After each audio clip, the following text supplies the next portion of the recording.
Bueno, un saludo cordial para todas las personas que nos acompañan, como siempre, aquí en El Poder del Talento. Y es que El Poder del Talento hoy se viste de gala porque tenemos un invitado muy especial. Pero para presentarlo y presentar nuestro tema, quiero darle el paso inmediatamente a Julián Jaramillo. Julián, un saludo cordial y de verdad que estamos contentos por nuestro invitado. Julián. Roberto, muchas gracias y bueno, a todas las personas que nos ven en este momento. Y bueno, en este momento nuestro país y el mundo entero se encuentra en un dilema, ¿no? Por un lado, la esperanza de la vacunación contra el coronavirus, pero también esos retos que tienen muchos países, entre ellos Colombia, de lograr un alcance importante en el número de personas vacunadas, porque tenemos grandes retos teniendo en cuenta que hemos alcanzado las cifras más altas en contagios, en decesos, pero en medio de ese dilema y de esa situación surgen historias de vida maravillosas de médicos, de enfermeras que están haciendo un trabajo heroico, pero también de personas que hacen avances y desarrollos importantes en la medicina. Y entre esas historias que hay ahí, que hay muchas, hay personas que se han destacado precisamente por invertir y poner su talento al servicio de la humanidad. Y ese es el caso de nuestro invitado el día de hoy y tenemos el gusto de presentar al doctor, no le gusta que le digan doctor, a Manuel Elkin Patarroyo. Él es médico, egresado de la Universidad Nacional y pues con estudios en Yale y en otras universidades. Y Manuel fue uno de los pioneros precisamente de la investigación y del desarrollo de vacunas en nuestro país, desarrollando el primer modelo de vacunación contra la malaria. Manuel Elkin Patarroyo, es un gusto para nosotros tenerlo en El Poder del Talento. ¿Cómo se encuentra el día de hoy? Eh, Muy buenos días a todos. Realmente para mí es un gusto estar aquí en compañía de Roberto. Es un viejo amigo, más viejo que amigo, ¿ya? ¿Vale? Y en segundo lugar, en compañía tuya también agradezco mucho esa presentación tan generosa, Julián. Y pues alguien que le dije, bueno, puede tomarme toda la confianza que quiera, pero no toda, ¿vale? Con Sandra. De manera pues de que es un gusto para mí compartir con ustedes en el día de hoy. Agradezco muchísimo su presentación tan generosa, Julián. Cuando quieras comenzamos, arrancamos, ¿bien? Claro que sí. Bueno, nace en un municipio del Tolima, en Ataco, ¿cierto? En un municipio del Tolima, en una familia numerosa de varios hermanos. ¿Cómo fueron esos comienzos y ese primer acercamiento con la ciencia, Manuel Elkin? Julián, fue una cosa muy bonita porque ese pueblito se llama Ataco, queda en el sur del Tolima y ha sido uno de los sitios realmente que más ha sufrido por la violencia. Resulta que en ese momento, cuando yo nací, Ataco era el municipio más grande de Colombia, era más grande que el departamento del Atlántico. Y posteriormente, hacia 1964, lo dividieron en tres distintos municipios: Río Blanco, Planadas y Ataco. Ahí es, entre otras cosas, valga la pena mencionar que ahí era, entre otras cosas, donde quedaba Marquetalia, recuerden ustedes. Yo tuve la oportunidad de conocer de niño, porque aún no habían entrado dentro de lo que era la guerrilla, a varios de ellos, así de sencillito. El pueblo era un pueblito pequeñito, máximo 5.000 habitantes en el casco urbano, y pues no había sino el carro del cura, que era una camioneta, ¿ya? Los buses de línea salían a las 5 de la mañana y volvían a las 7 de la noche. Uno iba a Girardot y el otro iba a qué.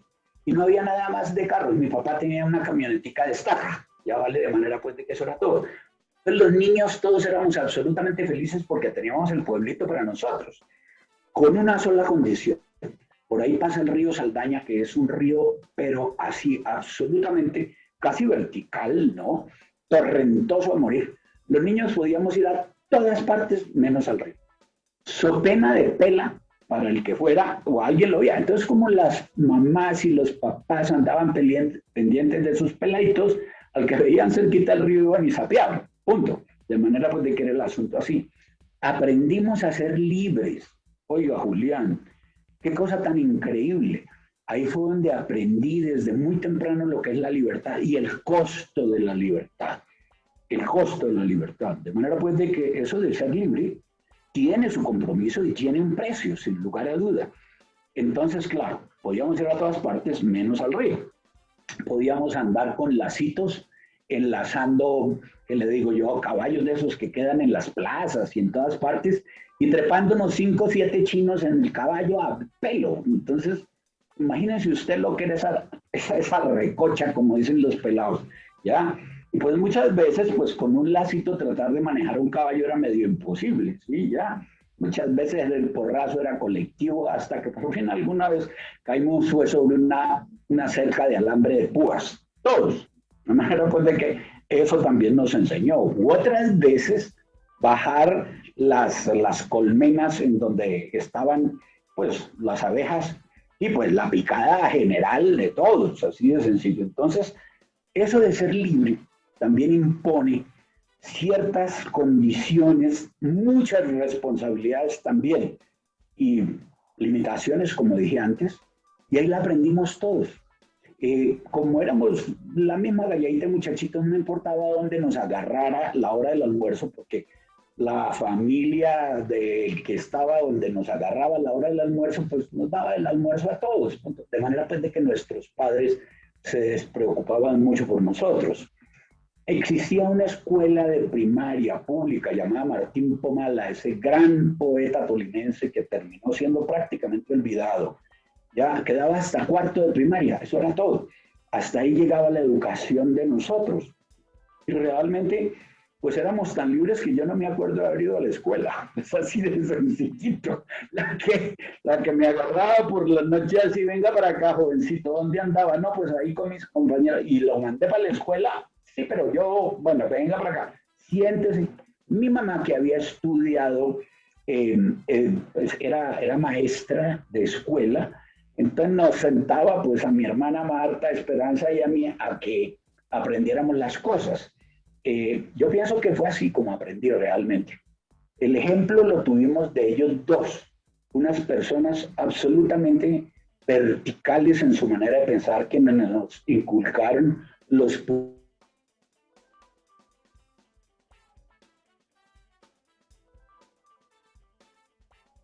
¿Qué pasó con la señal y las del doctor? actitudes frente a la vida. Más respeto absoluto, óyeme.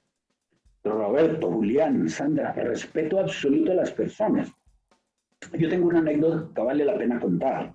Resulta que como no había acueducto, entonces el acueducto era un bobo que se llama Miguel Ángel, ¿ya? Que se llamaba porque ya murió, que andaba con el burro y los barriles y entonces tomaba el agua del río, la llevaba, llenaban las familias las albercas y le pagaban por ese servicio a Miguel Ángel. Claro, era el hazmerreír de nosotros los niños. Y algún día mi papá me pilló tirándole piedritas a Miguel Ángel. Me dijo, venga para acá, jovencito, ¿qué está haciendo usted? Le dije, papá, estoy aquí divirtiéndome con Miguel Ángel. ¿Y usted no piensa que a él le duele? Le dije, pues, pero papá, él es bobo, él no debe sentir nada. Me dijo, ¿cómo? Le dije, pues es bobo, punto. Entonces me dijo, venga para acá, usted no se las debe inteligente. Y ahí aprendí la humildad también, ¿sí? Me dijo, Miguel Ángel, dele el burro al niño Manuel Elkin, ¿ya? Y me dijo, llévelo a la plaza. Bueno, jalé el burro, le di fuete al burro, hice todas las cosas con el burro y el bendito burro nunca arrancó, ¿ya? Entonces me dijo, devuélvale el burro a Miguel Ángel. Y le dije, bueno, tenga, ¿ya? Llega Miguel Ángel y hace, y el burro arrancó en estampida. Me dijo, ¿se fija? Tan inteligente usted no fue capaz de hacer arrancar al burro, y lo que había era hacer, y el burro arrancó. Ahí está, aprenda a respetar a la gente por humilde que sea, siempre. Esa fue una de las grandes lecciones que aprendí en mi vida, el respeto, ¿ya? La solidaridad también, ojo, porque de ahí vino todo. Mis padres, pues, eran gente de pueblo, físico pueblo, ¿ya? Mi padre había estudiado hasta quinto de primaria y mamá hasta segundo año de la normal, que era donde se aprendía a hacer que maestra de escuela. De manera pues de que eso fue algo que en donde nos inculcaron principios, valores, respeto, y desde muy temprano nos dijeron, mire, mi hijo, uno puede ser muy rico, la gente lo querrá por la plata. Uno puede ser muy poderoso, como los presidentes, como los gobernadores, los querrán para pedirle puestos. Pero solamente si usted se gana el cariño ayudando a la gente, ahí es cuando usted va a tener un verdadero reconocimiento y fuera de eso poder. Acuérdese de eso, no se me olvidó nunca. De la casa, como usted dijo que somos una familia numerosa, somos 11 hijos.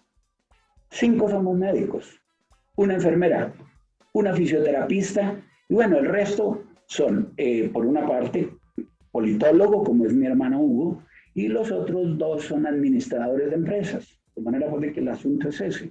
Pero siempre nos inculcaron, no hay nada más agradable y satisfactorio que servirle a los demás. Y por eso me identifico totalmente con los colegas que andan poniendo la piel cuando yo los veo. En manguita corta, digo, madre, ¿cómo van a llegar a la casa? Sí, ya contaminados con coronavirus, porque hay una cosa que la gente no sabe, y quiero dejarla ahorita clara, Roberto. El tapabocas sirve solo para evitar el virus que va en las partículas de la saliva, solo. Pero hay una cosa que es absolutamente cierta, el virus es un aerosol. Puede llegar a 30 metros de distancia. Entonces yo, mejor dicho, cada vez que por acá por la 26 pasan todas esas manifestaciones, lo único que es que hago rogarle a Dios y le digo, Señor, mire, vea, pues madre, que el que vaya a contaminar vaya de último. Pero realmente eso no es así. Miren ustedes lo que está sucediendo en Colombia, que fue lo que quiso Roberto que habláramos sobre eso. Ya, que es el tercer pico iba en descenso.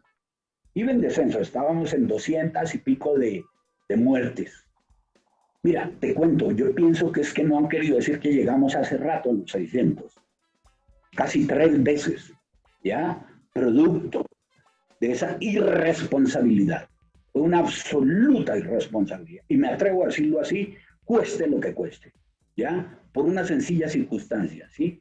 Las contaminaciones. Vamos a suponer que los pelados se contaminan un poco, lo cual no es cierto, pero que la enfermedad sí es mucho más leve en ellos, eso sí también es cierto, ¿ya? Pero si llegan a donde sus papás, sus abuelos, sus tíos, sus parientes, sus vecinos, los contaminados van a ser los otros. Créanme, ¿ya? Yo tengo absoluta certeza que yo no digo esta meseta, allá no hay una meseta, y lo que hay es un altiplano de muertes, de infecciones, ¿ya? Yo pienso que muchas veces las cifras ahí, yo no digo que las acomoden ni nada, para no asustarnos mucho, pero desde hace rato creo que andamos en los 30.000 casos, 30.000 casos diarios, y entre 500 y 600 muertos, y esto va de para arriba, Roberto. Mire, si hay alguien, y discúlpenme que lo diga así, que conozca de virus, me puedo decir y postular que sea yo. Yo llevo desde los 19 años de edad y actualmente tengo 74, trabajando y dedicado única y exclusivamente a esto. Nadie me ha visto ser cardiólogo, neurólogo, corredor de carros, aspirante a cura, nada. Única y exclusivamente a esto. Y mi vida la he dedicado a entender estos microbios para ver cómo los prevenimos. Y lo que tenemos que hacer es el manejo absoluto del tapabocas, la distancia completa, la lavada de las manos y evitar las conglomeraciones, por favor, es un ruego, no un ruego. Porque puede que a nosotros no nos dé nada. Mire, yo conozco muchísima gente porque aquí me vienen, pero así, en pilas, en cantidades, ¿ya? Realmente uno mira que están sintomáticamente más o menos bien, pues. Pero el resto de las familias, óigame, he visto cadáveres así, pero en cantidades. ¿Ya? ¿Por qué? Hay varios factores. Ya que quieren que hablemos de ciencia. Ustedes, Sandra dijo, mire, pues hablemos de vacunas y hablemos de virus y de todas esas cosas. Las satisfago con todo el gusto. ¿Sí? Ya, pero hay una cosa que es la siguiente, ¿sí?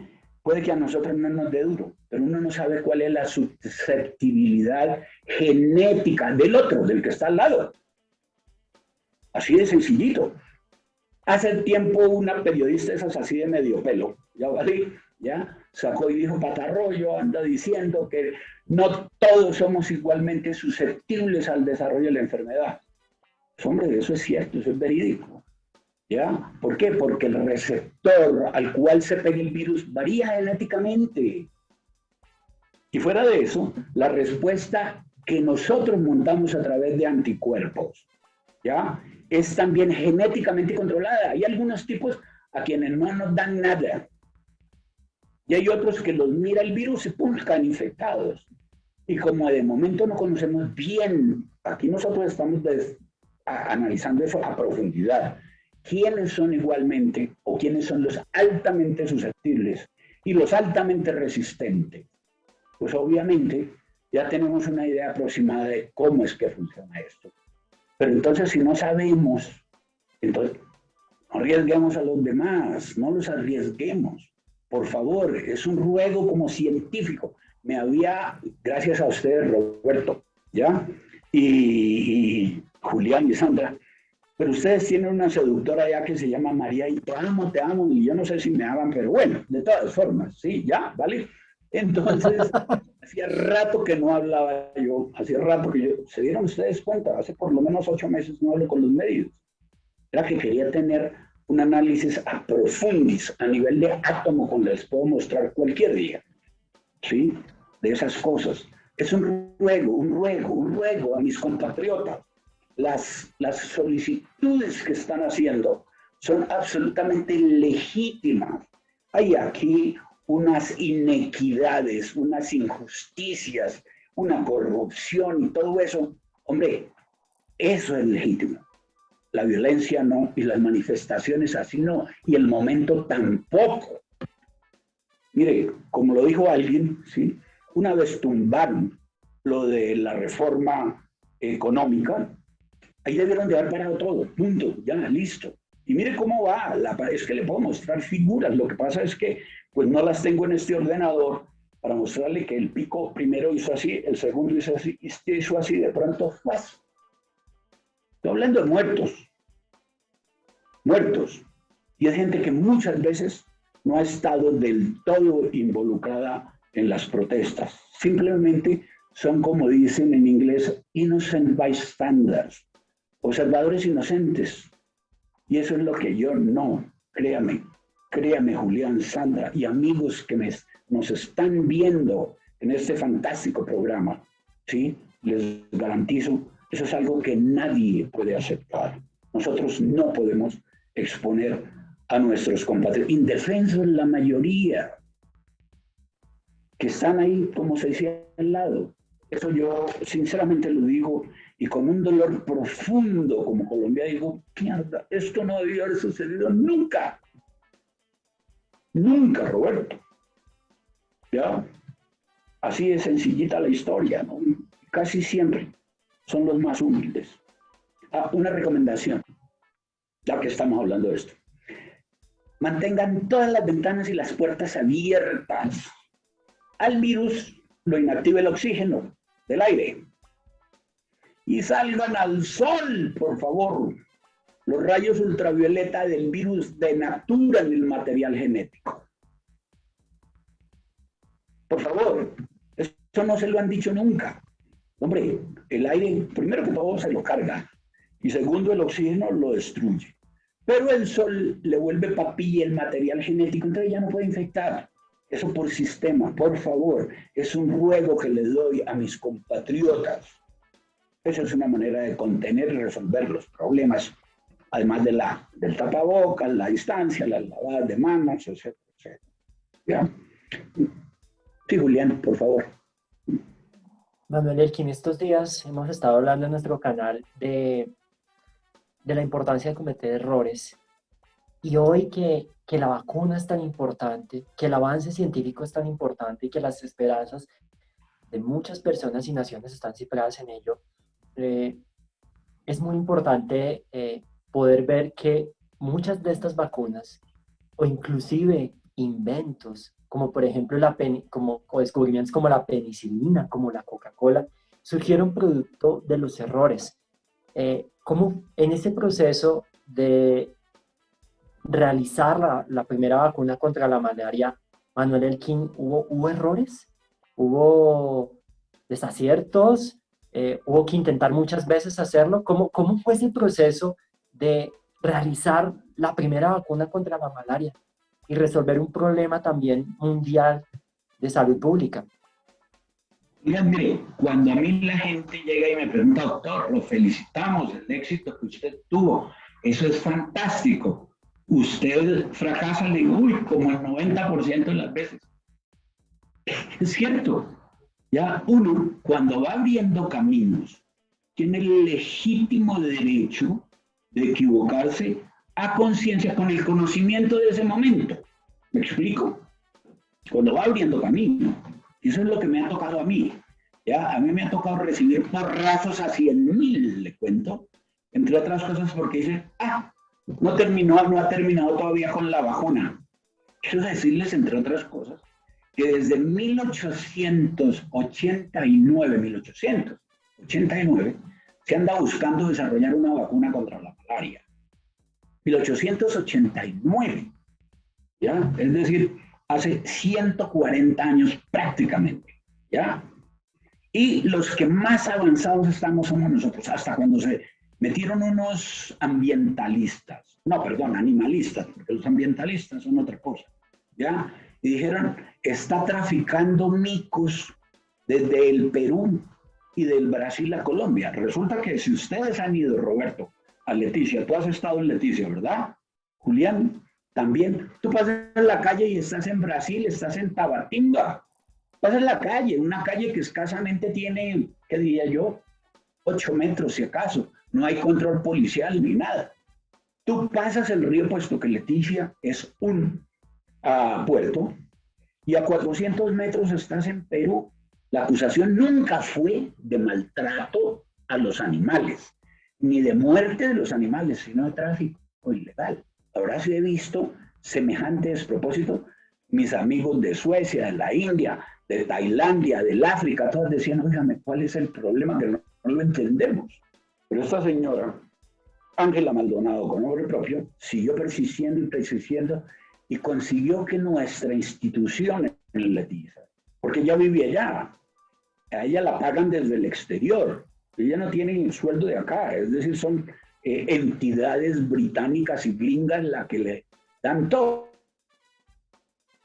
Que Sucio insistió, hasta que ya completamos 8 años, 8, sin poder hacer experimentación en ningún animal. Entonces usted puede llegar y postular las ideas más increíbles, pero si no las comprueba, no tiene ninguna legitimidad.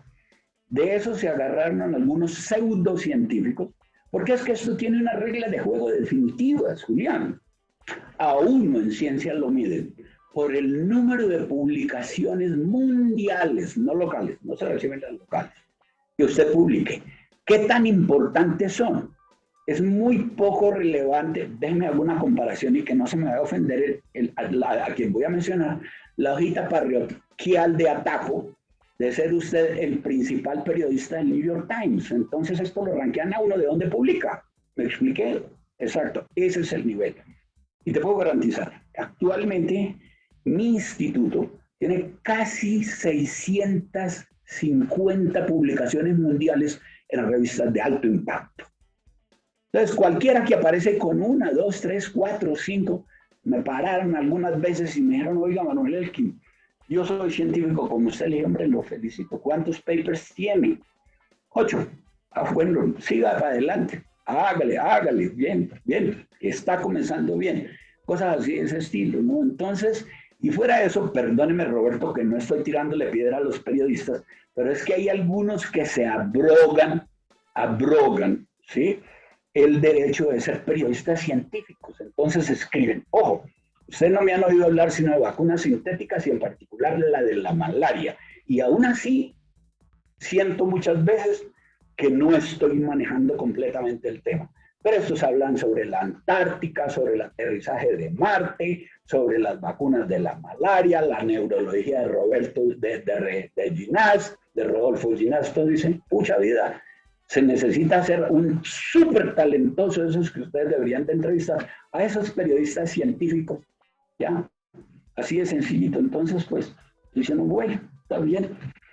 Como dicen en España, que Dios nos pille confesados, pero en la situación actual yo la cambié por que Dios nos pille vacunados.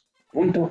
Así de sencillito. Genial, genial. Es importante eso porque hay mucha resistencia a veces y mucha ignorancia en el tema y la gente, todos empiezan a dar sus teorías, pero no tienen ningún argumento sólido para sustentarlas, ¿cierto? Sino que ven cualquier anuncio en las redes sociales y van diciendo y lo van replicando. Y yo le digo porque yo soy profesora en la universidad y tengo alumnos y escucho toda clase de comentarios sin nada de rigor científico y eso, digamos que alguien con autoridad como usted que nos diga eso, esa frase, vamos a acuñarla aquí, que Dios nos coja vacunados, eso me parece. Que Dios nos pille, como dicen los españoles. Pille vacunados. Porque allá es otra cosa, ¿no? ¿Vale? Que Dios nos pille vacunados, ¿bien? ¿Ok? Muy bien. Mire, Sandra, hay una cosa que es la siguiente. Mi ídolo, fuera de mi padre, siempre fue Luis Pasteur, el que descubrió el método de vacunación, de don Luis Pasteur. Y no escapaba al mismo sino que me ha tocado. A Pasteur le cascaban sus colegas y le cascaban los periodistas también. Y algún día en un debate del Colegio de Francia, el Collège de France, donde iban se paró alguno a criticarle las cosas. Y sacó y le dijo, Monsieur Bonnard, dígame una cosa. Si usted se ha leído mis artículos científicos, ¿por qué los critica? Pero si no se los ha leído, ¿dónde está su ética? Eso es cierto. ¿Cuál es la crítica de la gente? Si yo le puedo garantizar que tengo 420 publicaciones mundiales y escojan la que quieran, léanla y critiquen. Les garantizo que no pasan del primer parágrafo. Se lo garantizo. Además hubo otra cosa. La gran pensadora francesa llamada Simone Weil, que estuvo en un campo de concentración, una judía pero brillantísima, escribió un libro que se llama en francés L'enracinement, es decir, traduciría como el enraizamiento, pero lo tradujeron como raíces del existir. Y comienza, dice, todo desarraigado busca desarraigar a los demás, porque es la única forma como se siente realizado. No producen ni crean nada porque son individuos y seres inferiores. Vaya, mírenlos y verán. La verdad que sí, ¿ya? Y déjenme, termino eso con una frase de de Albert Camus, ese gran escritor argelino-francés que ganó el Premio Nobel de Literatura cuando tenía escasamente 42 años. Ya llegó y escribió algo que me gustó mucho siempre. Decía, las cosas pequeñas se superan mediante el desprecio. Y mi padre, que era un campesino con una sabiduría increíble, como le dije, había hecho hasta quinto de primaria, ¿ya? Me dijo, mi hijo, nosotros los tolimenses, yo he estado sometido a esto desde que tengo 12 años, 10, 12 años. Entonces me dijo, mire, mi hijo, nosotros los tolimenses decimos que a bagazo poco caso, pero alguna vez dictando yo una conferencia, ya había una importantísima amiga mía de la costa. Ella me dijo, oye, Manuel, yo tengo una mejor frase para eso. Le dije, dímela, ¿cómo dice? De a cagajón, poca atención. Dije, bueno, listo. De ahí en adelante me quedaron grabadas todas y no me preocupo, ¿vale? Así en absoluto. Perdone, Sandra, que me ha extendido. Bueno, quiero preguntarle algo que siempre le he escuchado decir, y es que usted dice que le interesa mucho la humanidad en abstracto y en concreto. Claro. Y digamos que eso nos lleva a hablar de propósito de vida, que es un poco de lo que nos gusta aquí hablar en el poder del talento, del propósito de vida y de los talentos. Y queremos explorar hoy un poco cuáles son los talentos de Manuel Elkin Patarroyo que lo han llevado y esa motivación que él tiene de salvar vidas. y también le hemos escuchado decir lo que significa, así sea, salvar una vida, ¿cierto? Sandra, le cuento, mire, yo nunca me creí tener una neurona más que los demás, jamás. Eso, como le cuento, desde que mi papá me regañó por lo de Miguel Ángel, sí, en absoluto, yo no me imaginé nunca jamás, pero lo que sí tengo es una disciplina de trabajo increíble y de estudio y de pensamiento.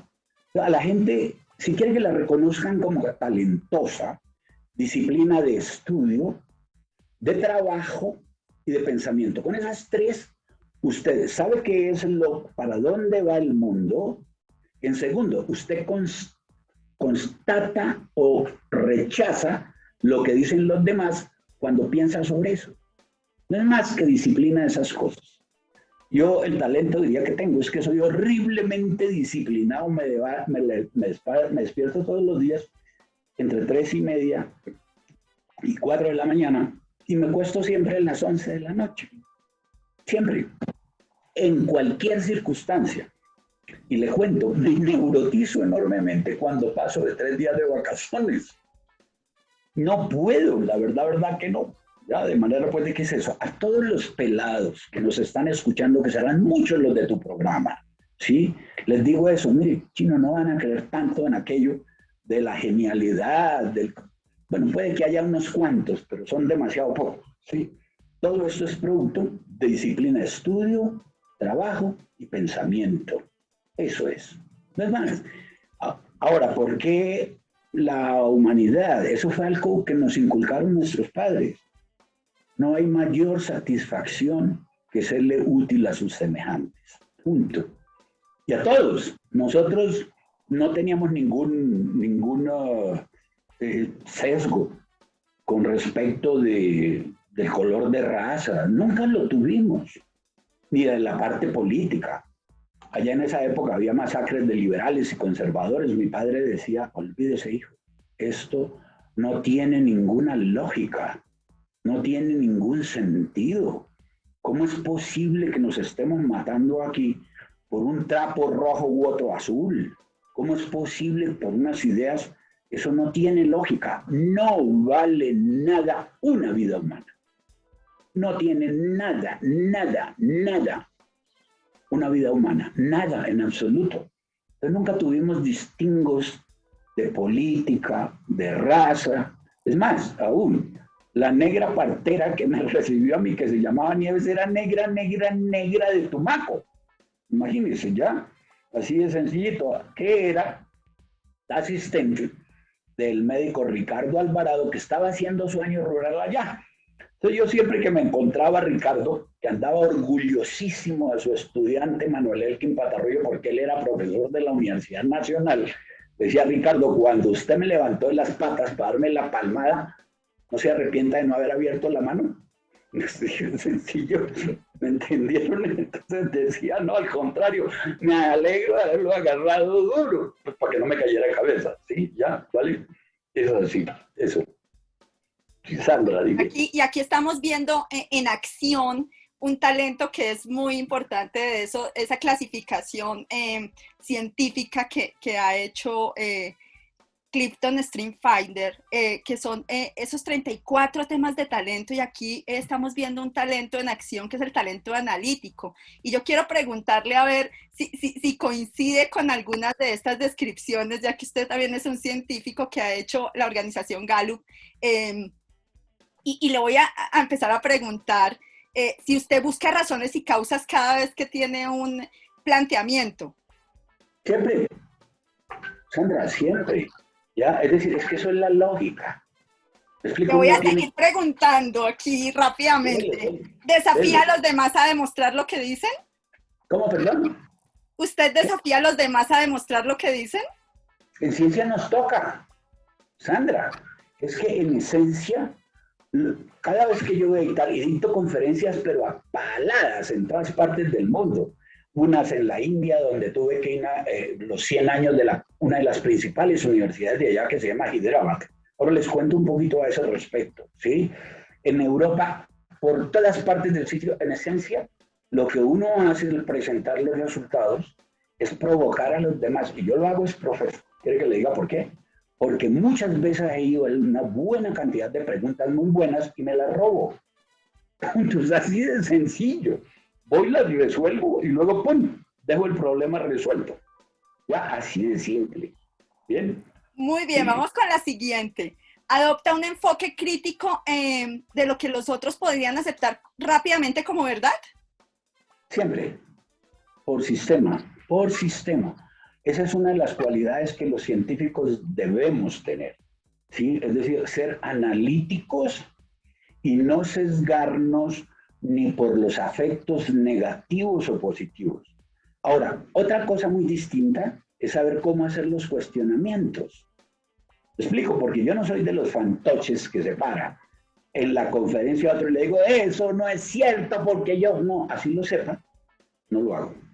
Espero a que termine la conferencia y me voy donde el individuo y le digo, óyeme, José Roberto, Pedro, o Tomás, o Richie, o Hans Peter, o cualquiera. Digo, mira, yo he leído, tengo esta información, ¿por qué no la constatamos? Pero no me paro a fantochar. Es decir, yo soy mejor que usted y lo pillé en esto. No, nada, eso, la verdad, habiendo sido curtido, porque yo estoy dictando conferencias desde que tengo 21 años y ahora tengo 74. Imagínense. Ya, entonces eso no lo hago para nada. Ahora, ¿me toca soportarlo? Sí, pero eso es otra cosa. Ya ahí uno sabe cómo lo maneja bien, ¿vale? Busca razones que le expliquen por qué las cosas son como son. Siempre. Uno tiene que buscar las razones de las cosas. Siempre, siempre, Sandra. ¿Ya? No sé si piensen que es que soy demasiado analítico, de pronto frío, mentiras. ¿Ya? Lo que pasa es que son distintas maneras de analizar las cosas. ¿Sí? ¿Quiere entender por qué ciertos patrones repercuten entre sí? ¿Ciertos qué? Patrones. ¿Revisa patrones, analiza patrones?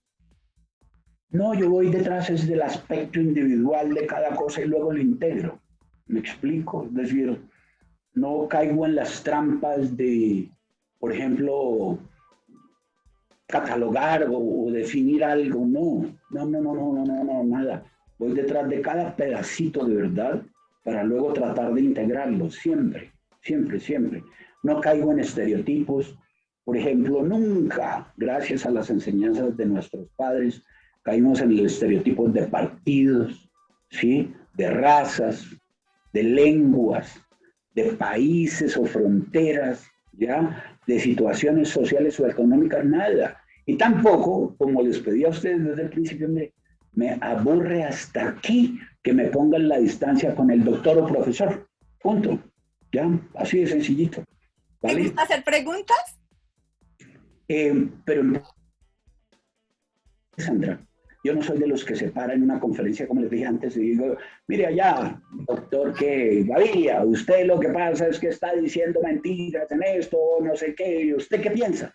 No, nada, me voy y lo espero al final, como le dije, y le hago la pregunta. ¿Bien? ¿Tiene la capacidad de ser imparcial y objetivo? Yo no diría que absoluto, pero sí trato de serlo. ¿Me explico eso de la imparcialidad? No, siempre existe un componente de la subjetividad, siempre, pero trato de reducirlo al máximo, ¿me entendió? Siempre. ¿Ya? ¿Le gusta analizar números y cifras y datos? Desde niño. Mi papá, cuando nosotros por cuestiones de la violencia nos tuvimos que ir a vivir a Girardot, cambió la camionetica estaca por un carrito, pues en esa época era una Opel de segunda mano, sí, ya, vale. Entonces me sentaba al lado. Y seguro para mantenerme entretenido y que no fastidiara la vida, porque eso siempre lo hice, ya, vale. Entonces me decía, a ver, la placa del carro que va adelante, ¿qué le sugiere? 428, 4x2, 8, ¿sí? La otra, 317, ¿sí? 3x2 más 1, 7, ya, cosas así de ese estilo. Y siempre le agradezco muchísimo porque eso me ayudó a aprender a combinar cosas absolutamente desconocidas, como las letras con los números. Y yo pienso que ahí me ayudó mucho a ejercitar la inteligencia o la memoria.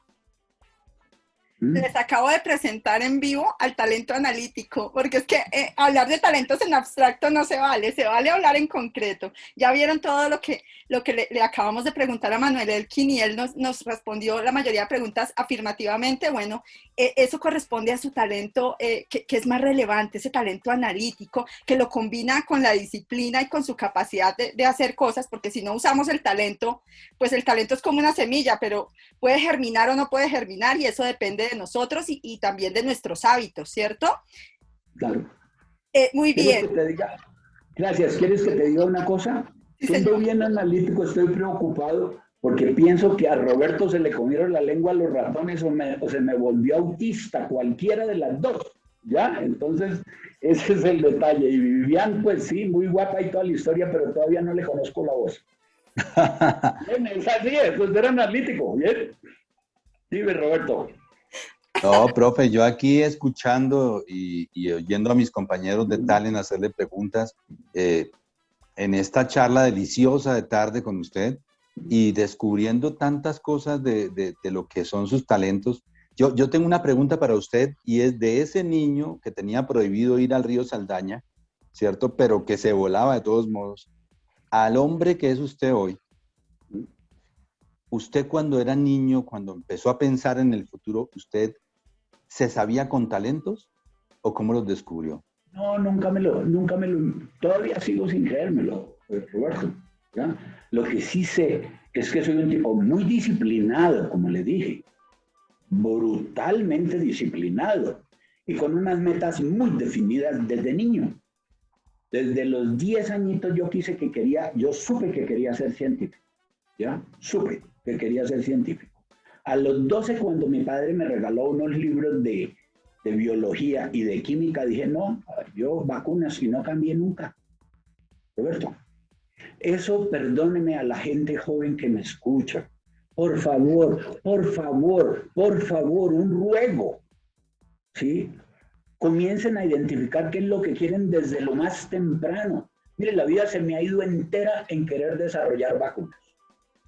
Entera. A los 12 años me dediqué a estudiar química y biología como loco.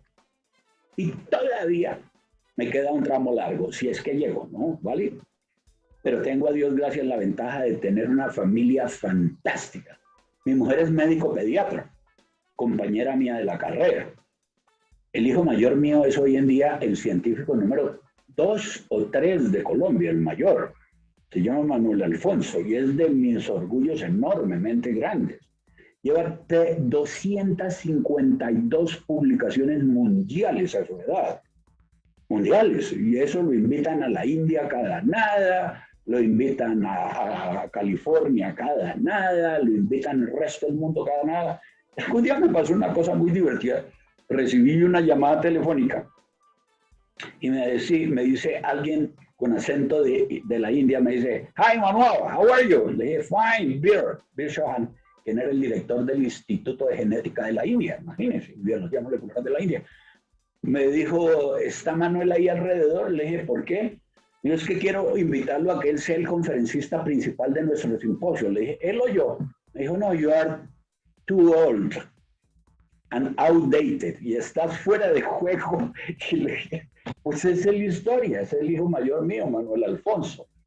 La hija es médico pediatra como la madre, solo que es especialista, al igual que la madre, en recién nacidos, ¿ya?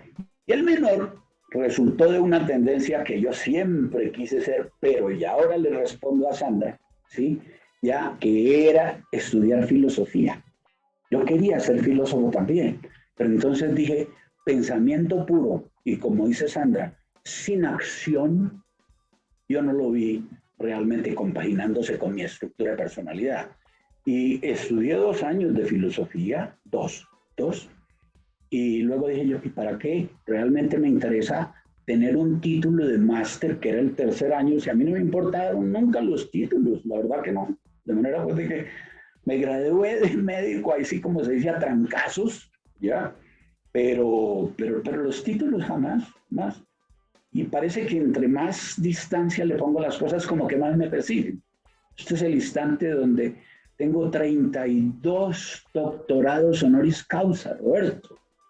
y el de médico 33. Y digo yo, bueno, hombre, esto es una palmadita en la espalda que me dan mis amigos como para que siga luchando, para que siga peleando. La verdad es esa, ¿sí? Ya, nunca jamás quise títulos, para nada. Me honran y muchísimo. Y lo agradezco, pero en el alma. Pero que haya perseguido, ni siquiera el de médico, le cuento, ¿vale? Así de sencillo. ¿Mm? Bueno, ¿y por qué escogió la malaria como modelo para desarrollar toda esa investigación y ese trabajo maravilloso que nos ha dejado como legado? Sandra, curioso, para el desarrollo de las vacunas químicamente hechas, yo no comencé con malaria, yo comencé trabajando en tuberculosis, porque resulta que es muy fácil cultivar el bacilo que causa la tuberculosis. Y entonces, como había que aislar las proteínas, uno podía sacar gran cantidad de proteínas para poderlas analizar. Ese es mi juego. Mi juego es que cualquier molécula que se encuentre involucrada en el proceso infeccioso, nosotros la aislamos y averiguamos cómo está hecha, luego la hacemos en pedacitos. Es el concepto de las vacunas sintéticas que nos ha traído todos los premios que usted quiera imaginarse, salvo uno que entregan en Estocolmo, pero bueno, ya, entonces resulta que la historia es esa, ya. Yo estaba trabajando en eso y como varios de mis maestros fueron premios Nobel, dos, uno en medicina y otro en química, el de medicina me dijo un día cualquiera, óigame Manuel, le van a dar el premio Nobel en Estocolmo a un amigo de él, íntimo amigo, que era un venezolano llamado Baruch Benacerraf. Eso fue en 1980. ¿Quieres venir? Y yo, pues claro, Camille, ¿quién carajos no quiere ir a una premiación Nobel? Punto. Entonces me fui. Ya, y allá estaba un doctor que yo había conocido en Nueva York llamado Peter Perlman, quien era el secretario del Comité Nobel. Hoy su hijo, que trabajó conmigo, y su papá también, se llama Tomás Perlman, es el presidente del Comité Nobel de Medicina. Entonces, Peter llegó y me dijo, Manuel, he leído sus artículos tratando de desarrollar vacunas sintéticas, pero está equivocado. Le dije, ¿cómo, Peter? No está equivocado. El modelo experimental para analizar una vacuna contra la tuberculosis, que es el Curie, no es el apropiado, porque se infecta aún con la vacuna. Dije, brutos, ¿eso es cierto? Me dijo, sí. Me dijo, ¿por qué no trabajas en malaria? Eso fue en 1980, en diciembre. Le dije yo, Peter, porque no tengo ni idea de malaria, yo no sé nada de malaria. Me dijo, pues vaya aprendiendo. Ustedes tienen en Colombia 152,000 casos de malaria al año. Le dije, brutos, ¿así tanto? Me dijo, es más, si usted quiere trabajar con malaria, hay una ciudad llamada Villavicencio. Le dije, no, Villavicencio, donde llegan todos los casos de malaria de un sitio que llaman ustedes los orientes o los llanos, no sé qué, cuándo. ¿Por qué no trabaja en eso? Hay un modelo experimental apropiado que es el MICO, el que les contaba, el del Amazonas, y usted puede comprobar todo lo que quiera ahí. ¿Y por qué no trabajamos juntos? Bueno, esto fue el 10 de diciembre. El día 3 de enero estaba él con su mujer y su hijo, el presidente del Comité Nobel hoy en día, aquí. Y este guache no le deja a uno ni posibilidad de pensar, es que bueno. Y nos dedicamos a trabajar en lo de la vacuna contra la malaria con Peter.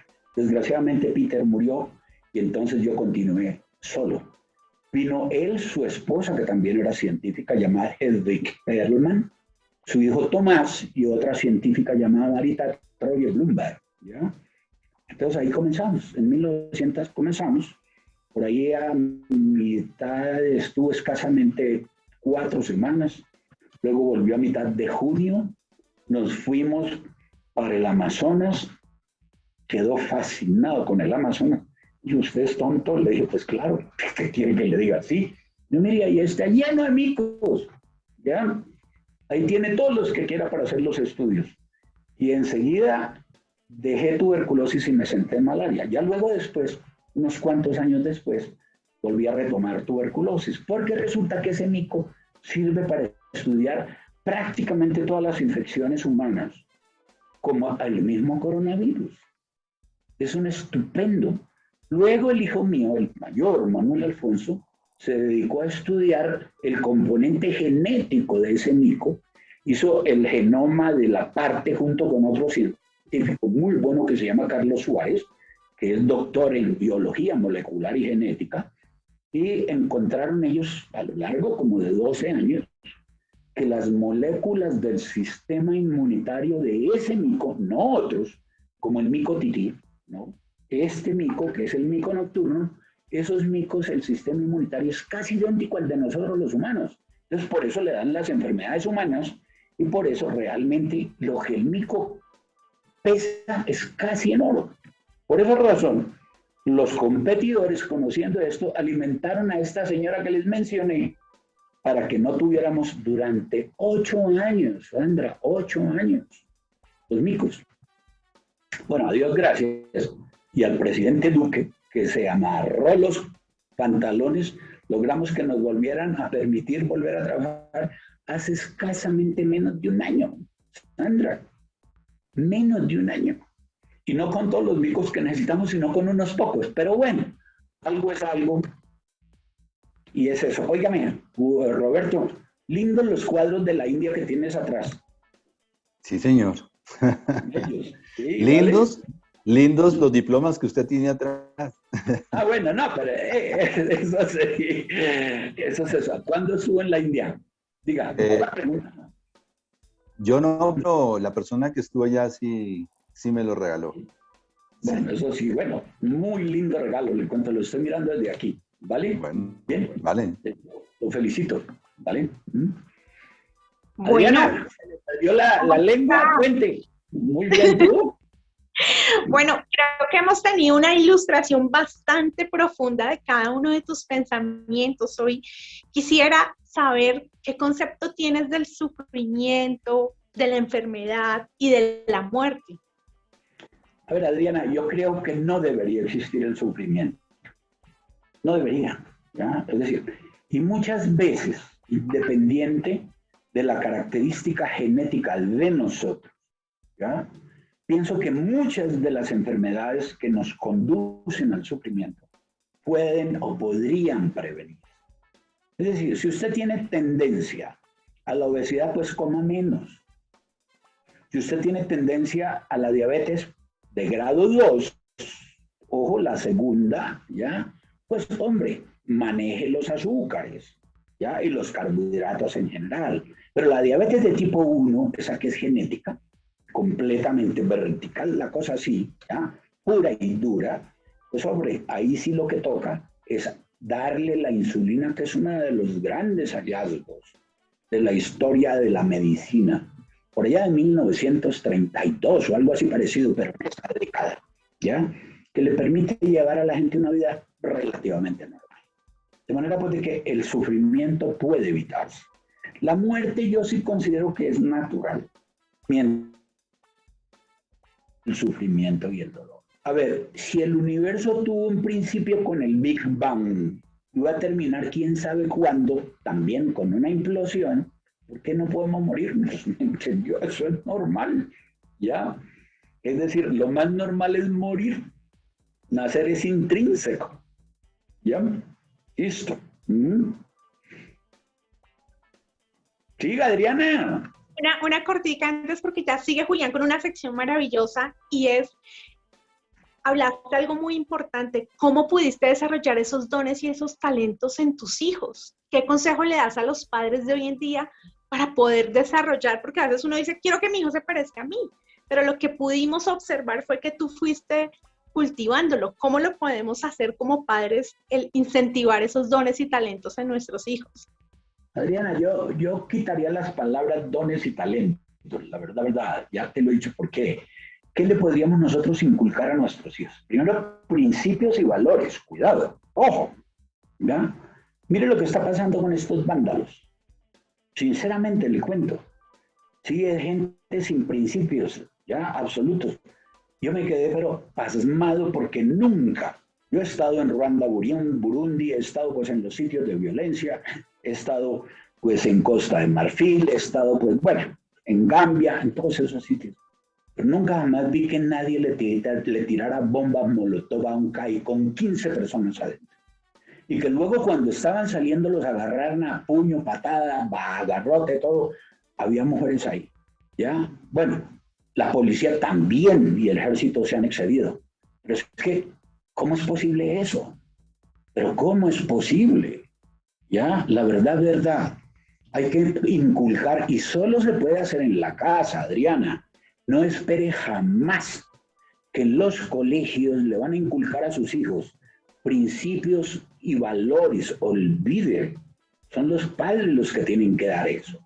Lo segundo que tienen que dar es un afecto sincero e increíble. Todos los niños a los cuales se les da afecto son, digo yo, perdónenme el término, animales seguros, porque se sienten seguros del cariño y del afecto. Y lo tercero, que yo creo que los padres deben ayudarle a sus hijos, es dándoles sueños. Nuestros padres nos inculcaron desde temprano, mire hijo, no hay nada mejor que ser médico o científico para ayudar a los demás. Y como le dije, 5 de nosotros y de la enfermera y la citotecnóloga, ¿ya? ¿Vale? Siempre es el sueño de poder ayudar a nuestros semejantes. Viene de casa. A uno en el colegio o en la universidad le dan esa instrucción y es cosa muy distinta. La educación es en la casa. Y yo cuestiono hoy en día el tipo de instrucción que se nos está dando. ¿Cómo es posible? Le cuento, Adriana, y me duele profundamente que dentro de las cosas que los jóvenes han dicho en la televisión, no he escuchado a ninguno que diga, óigame, quiero que las universidades y nosotros analicen nuestro currículum, porque les están enseñando cosas del pasado. A ver, ¿quiénes están aprendiendo justamente sobre los nuevos conocimientos del futuro? Pero es que en 15 años lo que han aprendido ahorita va a estar absolutamente obsoleto. Y les quería contar, como le dije a Roberto, de las cosas de la India. Hace 25 años fui invitado junto con mi esposa a dictar conferencia en Nueva Delhi y en Hyderabad. Ese momento era paupérrimo Hyderabad. Volví junto con el hijo el año antepasado, me tocó 3 veces en el año porque era el centenario de la Universidad de Hyderabad y era yo quien daba la conferencia inaugural. Volví, ríase. No, Adriana, qué transformación tan brutal. Hyderabad es tan grande como Bogotá, tiene 3 metros en forma de estrella y se llama The Tech City, la ciudad de la tecnología. Allá se trasladó Microsoft porque allá tenía pelados, es que cuando a mí me invitaron a ir ahí, mejor dicho, eran una mano de culicagados, santísima, que se queden aquí porque si llegan a ir a nuestro país nos cepillan a todos, nos cepillan, así de sencillo, ¿ya? 25 años después, nada más, 35,000 científicos tiene Hyderabad. Y un centro de biotecnología en donde ellos están produciendo la vacuna para ellos. Claro, un país que tiene 1.380 millones de habitantes. Óigame, conseguir vacuna para toda esa gente es dificilísimo, te lo cuento, ¿ya? Pero ahí están trabajándole duro, ¿ya? Adriana, están trabajándole durísimo. Mire, es un ruego que le hago yo a los pelados, ruego. Como persona, llamémoslo así como su abuelo, por favor, pidan que le analicen el currículo, sus universidades, que los proyecten hacia el futuro, porque tal como dijo Steve Jobs, nunca mires para atrás, pocas veces hacia el suelo, pero siempre hacia el horizonte. Es cierto, y es cierto.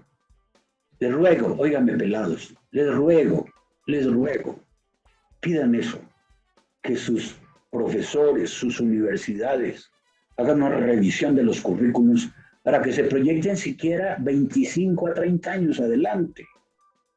Quiero contar una cosa y perdone si hablo de lo personal.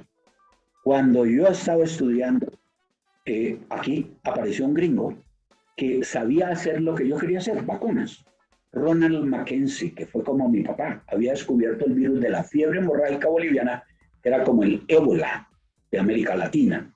¿Ya? Y el tipo me adoptó, me mandó al año a la Universidad Rockefeller de Nueva York, donde 2 de mis profesores fueron premios Nobel de Medicina, el que le acabo de contar, Henry Kunkel y Gerald Edelman, y otro fue premio Nobel de Química después.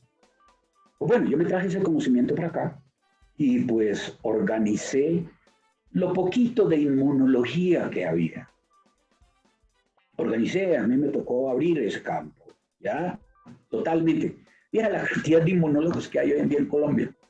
Sí, es sencillito. Muchos de ellos fueron pupilos míos o pasaron por acá, cosas así de estilo. Pero me tocó abrirlo y lo abrí. Entonces, pelados, no tengan miedo. Mientras sea el conocimiento y no le haga daño a nadie, no le tengan miedo. Exijan eso. Que analicen sus currícula, que analicen lo que les están enseñando. Y le diría también a los papás de primaria de los colegios públicos y secundaria. Miremos a ver qué es lo que están enseñando, porque le cuento que árbol que nace torcido nunca jamás lo enderezan.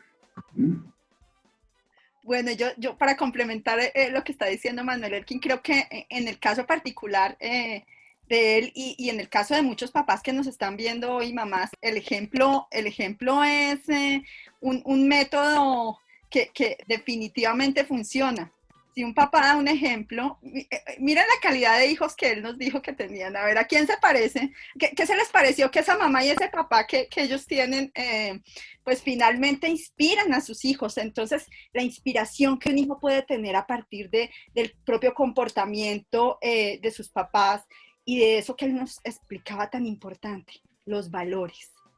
Volver a lo esencial, los valores, los principios, el buen comportamiento, porque si aprendemos eso estamos dotados de muchas herramientas para asumir la vida de maneras diferentes, y ahí está la diferencia entre el científico y el muchacho que a veces no tiene, digamos, la capacidad de ver otras alternativas que salir a pintar graffiti, ¿cierto? Y básicamente es que son formas de expresión muy respetables, pero ahí está la diferencia. Los padres tienen una influencia enorme en los hijos frente no a lo que les dicen, no a lo que les enseñan, sino a cómo los pueden inspirar. Y yo creo que este hombre es una inspiración no solo para su familia, sino una inspiración para todos nosotros. Cuando le preguntaban y cuando le escuchaba en otras charlas hablar de lo que a él le motiva frente a eso que le pasa a la humanidad, y miren cómo nos enseñaba ahora que el sufrimiento no debería existir y que todos podemos poner ahí nuestra cuota de esfuerzo para un poco mitigar el sufrimiento de la humanidad.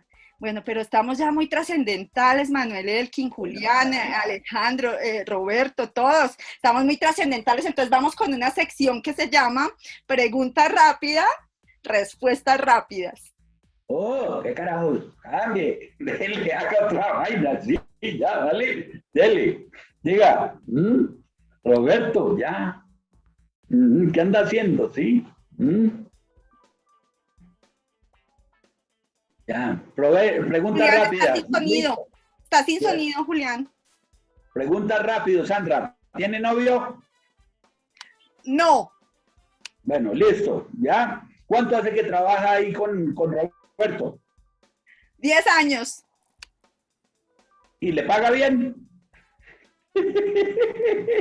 Eso es ser intrascendental, ¿vio? ¿Ve? Pero es la verdad. Acuérdese. Mire, usted no le puede decir mentiras a nadie. Es más, en su casa, nunca jamás ni permita ni impulse a que nadie diga mentira. Es más, aún si alguna gente llega a llamar a mi casa y no quiero hablar con esa persona, nunca le he dicho a mis hijos niéguenme. Nunca. Paso y le digo, óigame, hágame un favor, llámeme al instituto. Punto. Y con eso resuelvo el problema, ¿vale? Pero nunca le he dicho a los hijos, no, diga que yo no estoy. Jamás. Porque el niño se acostumbra a eso. Papá está diciendo mentiras. A mí me preguntaba hace algún tiempo los hijos míos, ¿usted toma trago? Le dije, sí, claro. ¿Y usted qué cree? ¿Ya? Y alguno me preguntó así medio osado, el menor, que es el más confianzudo de todos, el filósofo.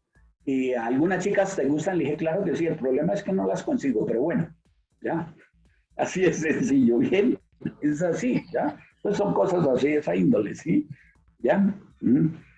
Así, y hay otra cosa que ellos saben también, ¿ya?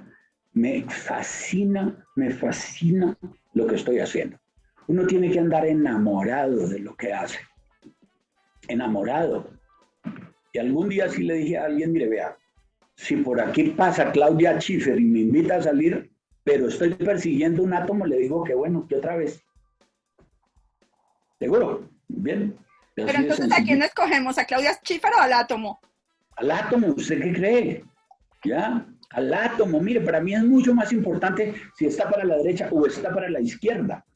¿Ya? Eso lo tengo que resolver. ¿Ve? Así es sencillo. Decidido y analítico. ¿Cómo, perdón? Un hombre decidido y analítico.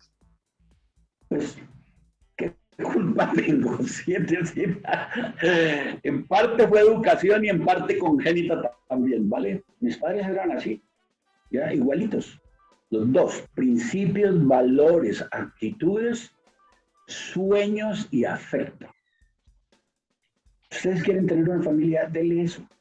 A sus hijos, primero que todo, principios, valores, actitudes. Luego, vayan ayudándoles a orientar, a encontrar y realizar sus sueños.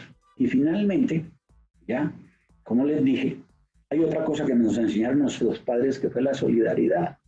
Por eso, mire, desde aquí a mis colegas que me estén viendo, óigame, un abrazo desde el fondo del alma. Yo vivo asustado por ustedes, créanme.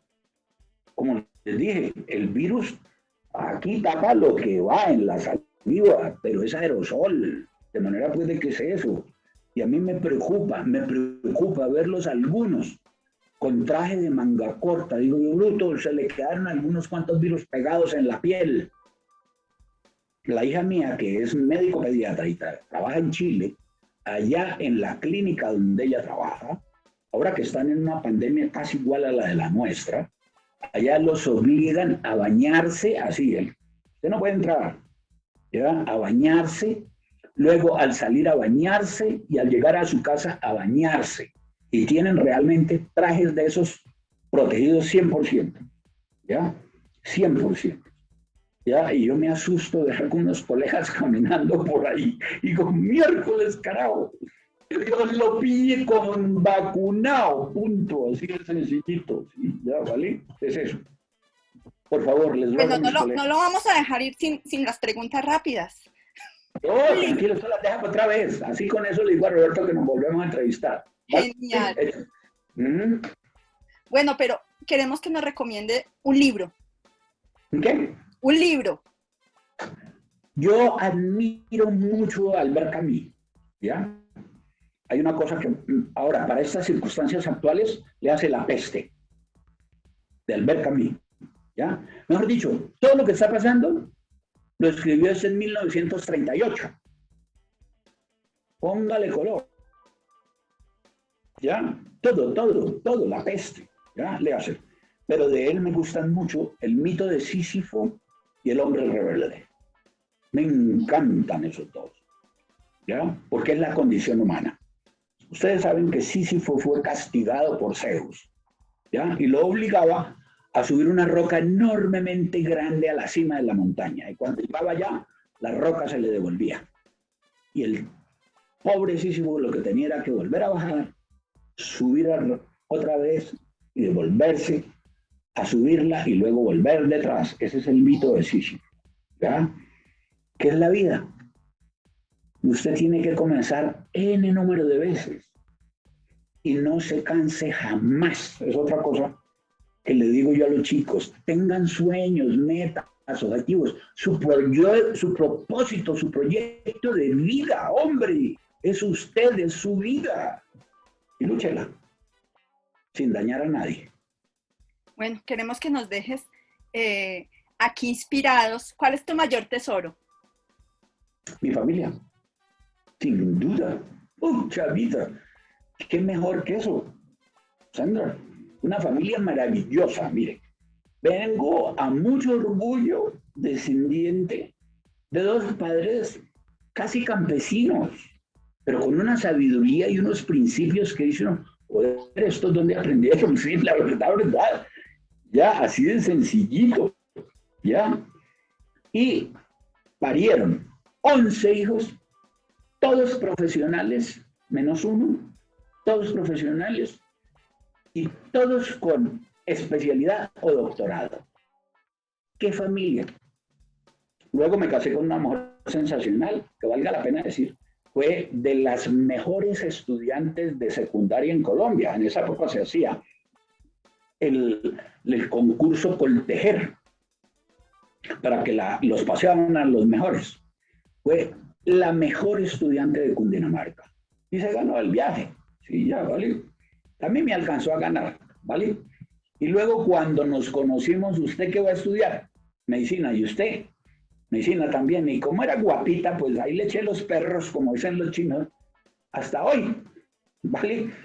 Que es una mujer de principios, valores, actitudes, y eso se los inculca a los hijos. Yo lo que les enseño en esencia son actitudes frente al conocimiento, pero ella se los enseña alrededor de la vida.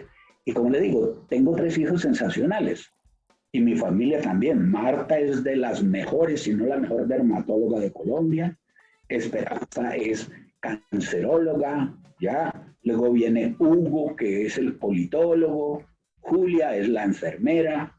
Gloria es médico pediatra y también administradora de empresas.